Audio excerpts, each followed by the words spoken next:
खुलुमबाय लोगोफोर, नोंथांमोनखौ डियार ब्रह्म चेनेलाव फिन खेबसेबाव आरो बयखौबो बरायनाय बावहरबाय। आं दिनै नोंथांमोननि सिगाङाव आरोबाव माखासे खौरां लानानै फैबावलायबाय।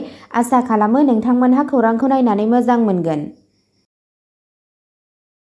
दिनैनि गिबि खौराङावनो दङ चिफ मिनिस्टार हिमन्त बिश्व शर्माया डिब्रुगड़आव गोदान सेक्रेटारियेट बेखेवदों, खुंथायखौ सुबुंफोरनि खाथियाव लाबोदों।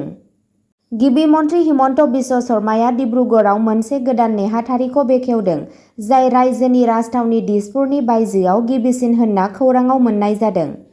जायगायारि सान्नायफोरखौ सुस्रांनो थाखाय हिमन्त बिश्व शर्माया दानाव सानब्रै डिब्रुगड़आव थागोन। खाथि खालानि मोन9 जिल्लाफोरनि सुबुंफोरा दा गुवाहाटीसिम दावबायनाय गैयाजासे खुंथायारि सिबिथाइफोरखौ मोननो हागोन होनना खौराङाव मिथिनो मोन्नाय जादों।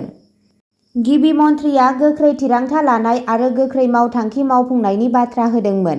बे आगाननि थांखिया खुंथायखौ सुबुंफोरनि खाथियाव लाबोनाय आरो सिबिथाइफोरखौ बांसिन मोननो हानाय खालामनाय। नैथि खौराङाव दङ सेरफांगुरियाव जाब्रबथाय, लामाजों थाबायग्राफोरखौ रैखा खालामनो नाजानायाव गेस टेंकारा गेजेर लामायाव गोग्लैयो।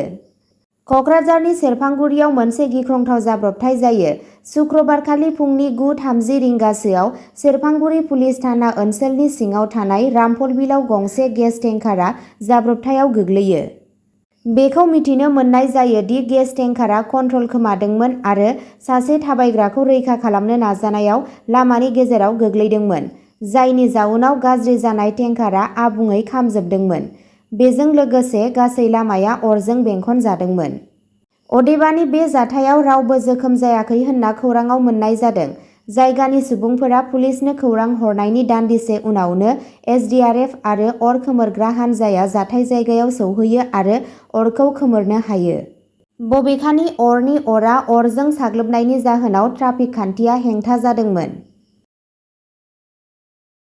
थामथि खौराङाव दङ रायमना नेशनेल पार्कआव सिखाव मैहुरनि दायाव सासे बर' सुबुं हमजादों। सुलुंनिफ्राय मिथिनो मोन्नाय बायदिब्ला शुक्रबारखालि आसामनि रायमना नेशनेल पार्कआव आयेन बेरेखायै मैहुर खालामनायनि दायाव सासे सुबुंखौ हमनाय जादों। मैहुर खालामग्राखौ गसाइगाव नन्दिपुर गामिनि थागिबि असर सिं बसुमतारी होनना सिनायथि होदों। खौरां मोन्नाय बायदिब्ला बिथांखौ हाग्रा मावख'गिरिफोरा मैदेर, मै आरो गुबुन हाग्रानि जिब-जुनारफोरजों लोब्बा थानाय मैहुर खालामनाय हाबाफोरनि फोरमानजों हमदोंमोन। सुलुंनि बायदिब्ला अपारेशननि समाव बिबानगिरिफोरा मैनि खर'जों लोगोसे 10 किल'ग्राम मैनि बेदर बोखांनो हादोंमोन। बसुमतारीनि बेरेखायै कसुगाव सेन्ट्रेल रेन्जनिफ्राय मोनसे केस रेजिस्टार खालामनाय जादों आरो बेखौ बिजिरसालियाव दैथायहरनाय जाबाय। ब्रैथि खौराङाव दङ प्रवीण कुमारआ पेरिस पेरालिम्पिकआव भारतनि जारिमिनारि 6थि सनानि बान्था मोननो हादों। भारतनि प्रवीण कुमारआ 2024 मायथाइनि पेरिस पेरालिम्पिकआव हौवाफोरनि गोजौ बारनाय T64 बादायलायनायाव 2.08 मिटारनि मख'जाथाव बारनायजों सनानि मेडेल मोननो हादोंमोन। 2021 मायथाइनि टकिय' पेरालिम्पिकआव गावनि रुपानि उनाव बे देरहानाया बिथांनि फारियै नैथि पेरालिम्पिक बान्थाखौ दिन्थियो, जेराव बिथाङा 2.07 मिटारनि गावारि साबसिन बानायदोंमोन।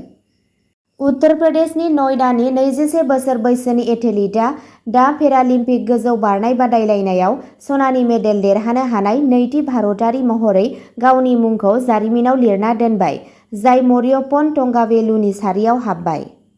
मोनसे गुसुं आथिंजों जोनोम मोननाय कुमारआ सा6 एथलीटफोरनि बादायलायनाय फोथाराव मोनसे बोथोरनि साबसिन बारहोनानै गावनि सोमोनांथाव गोहोखौ दिन्थिफुङो। बाथि खौराङाव दङ मुलुगसोलोंसालि आयेन फरायसालिमानि लेङाइ गोरायुं नीतिशा बराया गावखौ फोथैनो नाजानायनि उनाव देहा फाहामसालियाव। गुवाहाटी मुलुगसोलोंसालिनि आयेन फरायसालिमा आफादनि भाइस प्रिन्सिपाल नीतिशा बराया गोबां बिबांनि टेब्लेट लोंनानै गावखौ फोथैनो नाजानायनि उनाव देहा फाहामसालियाव थिसननाय जादोंमोन। 22 बोसोर बैसोनि फरायसाखौ फुंनि 10:30 रिंगासोआव Guwahati medical college hospital (GMCH) आव थिसननाय जादोंमोन आरो दायो फाहामथाय लागासिनो दं। बरानि मावनायनि उननि थांखिखौ सानखांनाया सोरगिदिं बेंखनो। रिपर्टफोरा गावारि दान्थे-बिदान्थे आरो दुलाराय आसाम फरायसा आफाद (आसु) नि सासे गागि दैदेनगिरिजों सोमोन्दो थानायनि सुबुरुन होयो। बबेखानि दासिमबो जेबो गोख्रों फोरमानखौ फोरमान खालामनाय जायाखै। जाथायनि सोरगिदिं थानाय थासारिखौ थि खालामनो थाखाय नायबिजिरनाया सोलिगासिनो दं। द'थि खौराङाव दङ क्रिस्टियान' रनाल्ड'आ केरियारनि 900 गलसिम सौहैनो हानाय गिबिसिन हौवाफोरनि गेलेगिरि जानो हाबाय। क्रिस्टियान' रनाल्ड'आ 900थि केरियारनि थांखिजों जारिमिन सोरजिदों। 39 बोसोर बैसोनि फुटबल सुपारस्टार क्रिस्टियान' रनाल्ड'आ UEFA नेशनेल लीगआव क्र'एशियानि हेंथायै पुर्तगालनि 2-0 देरहानायाव गावनि केरियारनि 900थि गल सोनानै मोनसे मख'जाथाव माइल खुन्थिया मोननो हादों होनना सुलुंनिफ्राय मिथिनो मोननाय जादों। 7थि खौराङाव दङ आसाम पुलिसआ धिं हानजा जिनाहारि खालामनाय जाथायनि सानै दायनिगिरिखौ नागालेन्डनिफ्राय खायो। आसाम पुलिसआ 6 सेप्तेम्बरखालि धिं हानजा जिनाहारि जाथायनि सानै गुबुन दायनिगिरिफोरखौ खादोंमोन, जाय नागालेन्डनिफ्राय खारखोमानानै दंमोन। सानै दायनिगिरिफोरखौ फरिदुल इस्लाम खान आरो गलाब उद्दिन होनना सिनायथि होदों। पुलिसआ बे हाबायाव लोब्बा थानाय सानै दायनिगिरिफोरखौ नागिरनाय हाबाफारि जागायदोंमोन। बेखौ मुंख'नो गोनांदि नगाव जिल्लायाव सासे 14 बोसोर बैसोनि हिन्जावसाखौ खास्रि-बिस्रियै हानजा जिनाहारि खालामनाय जाथायनि गुबै दायनिगिरि तफाजुल इस्लामखौ 2 घन्टा गोलाव रैखाथि हाबाफारिनि उनाव 24 आगस्तखालि थैनाय फोसावदोंमोन। इस्लामआ नायबिजिरनायनि समाव खाथिनि फुख्रियाव बारसोमनानै पुलिसनि जिम्मानिफ्राय खारखुमानो नाजादोंमोन। इस्लामखौ 23 आगस्तआव खानाय जादोंमोन जेब्ला गुवारै नायबिजिरनाया बिथांखौ मुगैथाव हानजा जिनाहारिजों लोब्बा थानाय थामथि सुबुं महरै सिनायथि होदोंमोन। 8थि खौराङाव दङ मणिपुरनि मोइरांआव बमा बेरफ्रुनायाव सासेनि जिउ खहा। खौरां बिजोंनिफ्राय मिथिनो मोननाय बायदियैब्ला मैया बिष्णुपुर जिल्लानि मोइरांनि मोनसे जायगायाव बावैसो गाग्लोबनायाव मोनसे गोदानथार गोलाव जानथायनि बमा बाहायनाय जादोंमोन, जायनि फिथाय महरै सासे जिउ खहा जादोंमोन आरो साबा जोखोम जादोंमोन। थैनाय सुबुंखौ मोइरां फिवांबाम लेइकाइनि 70 बोसोर बैसोनि आर.के. राबै होनना सिनायथिनाय जादों। बिथाङा बारग' गिबि मन्थ्रि खौरेंनि न'आव जर'खायै सेन्द्रा र'डआव रुंसारि एम. खौरेंनि न'आव मोनसे अस्थि फोरबोनि थाखाय थाग-थियारि खालामगासिनो दंमोन आरो जायगायावनो जिउ गोमादोंमोन।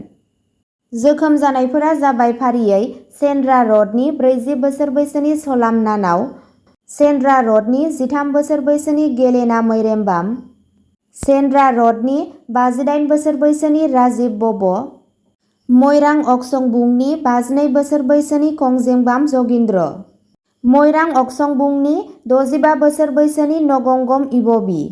रायजो रैखाथि हान्जाया जाथाय जायगायाव सौहैबाय आरो गाग्लोबनायनि सायाव नायबिजिरगासिनो दं। अब्ला दिनैनि खौराङा एसेनोसै।